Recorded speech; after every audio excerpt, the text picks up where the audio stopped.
families because they couldn't put food on the table.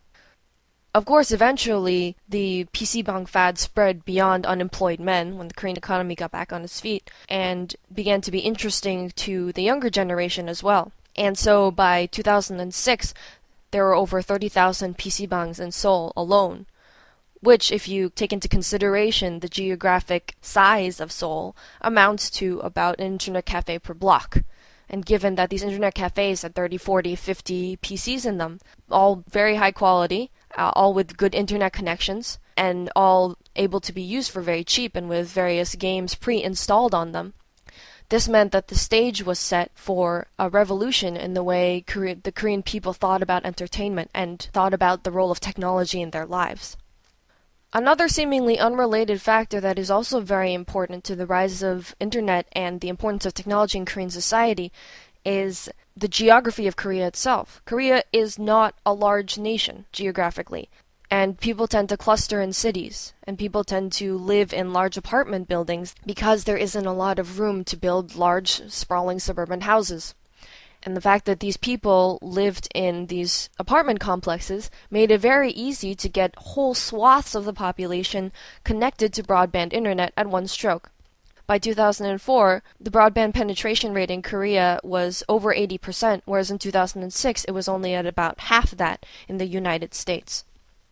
But even all of that doesn't explain why the particular audience for StarCraft was so general. Because without a large general audience, StarCraft wouldn't be able to be enjoyed as a competitive sport.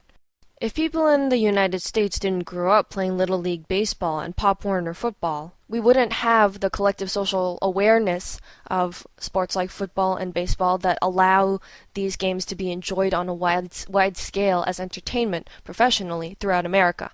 How did a country of what is now 50 million people develop such a large audience that was familiar with this one particular game?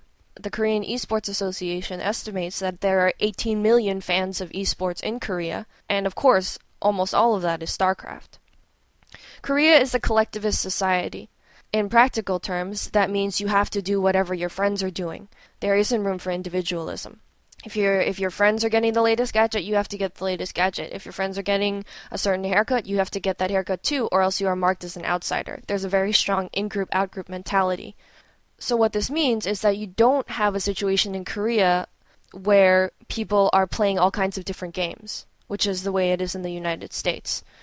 You might play Super Smash Bros., your friends might be more into Halo, your other friends might be more into playing BioShock.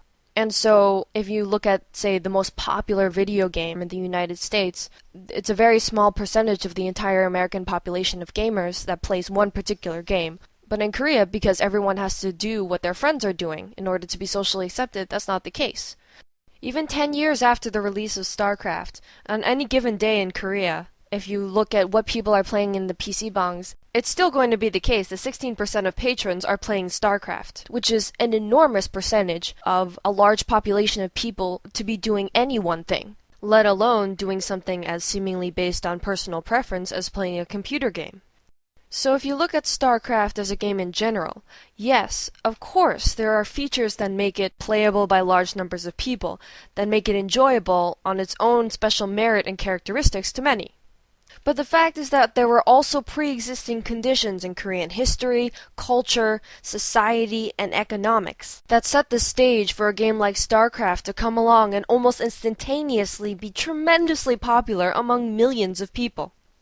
Characteristics of Korea that seem completely unrelated to the phenomenon of Korean StarCraft itself, such as the fact that the society is very collectivist, the Asian financial crisis and the resulting switch to information technology, the way people live in crowded apartments. These seemingly unrelated factors have had a huge impact on the development of Korean StarCraft and the reasons why it remains popular even today. So here you have a number of unlikely factors that converge together to create this very singular $81 million a year StarCraft industry in Korea.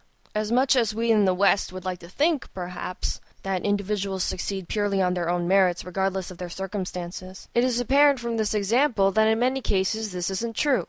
There must have been kids out there in 1998 who were smarter than BoxeR, more creative than BoxeR, better at computer games than BoxeR, who had been playing StarCraft longer, and who had the technology right at their fingertips in a way that BoxeR did not.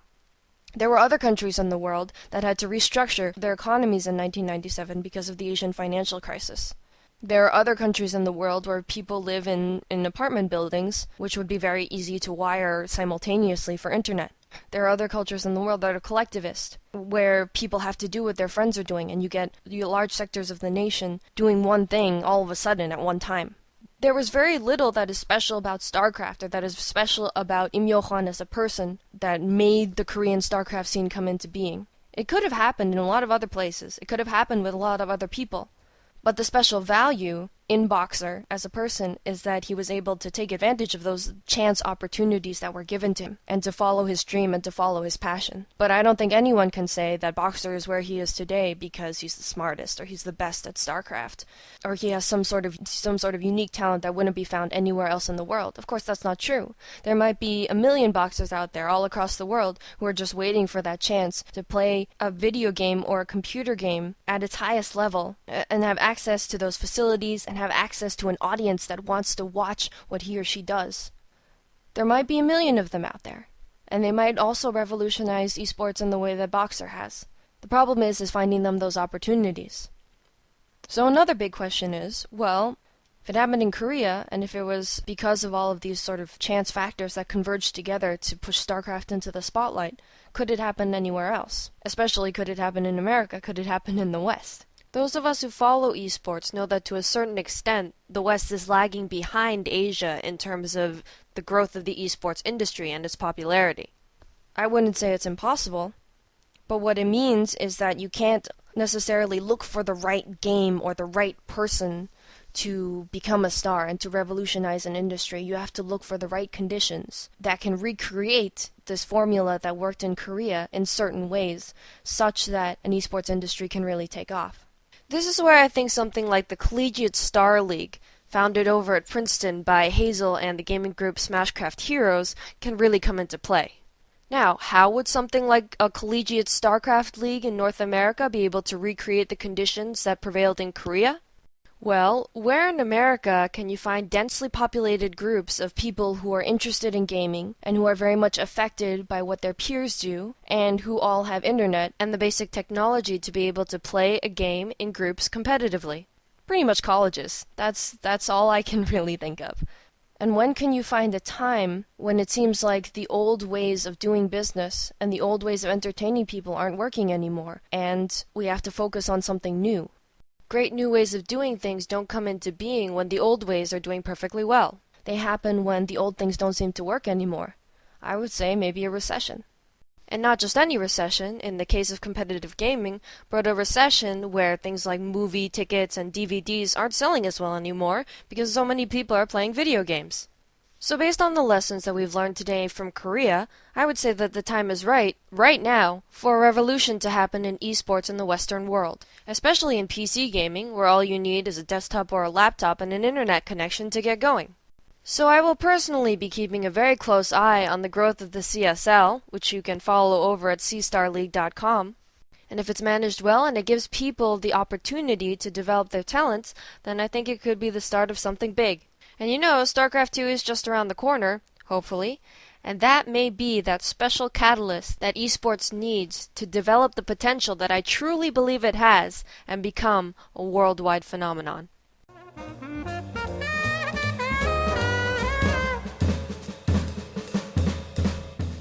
Thanks very much for listening to this episode of the PeaPod. Tune in again in 2 weeks, and I will hopefully have someone interesting to interview on the show.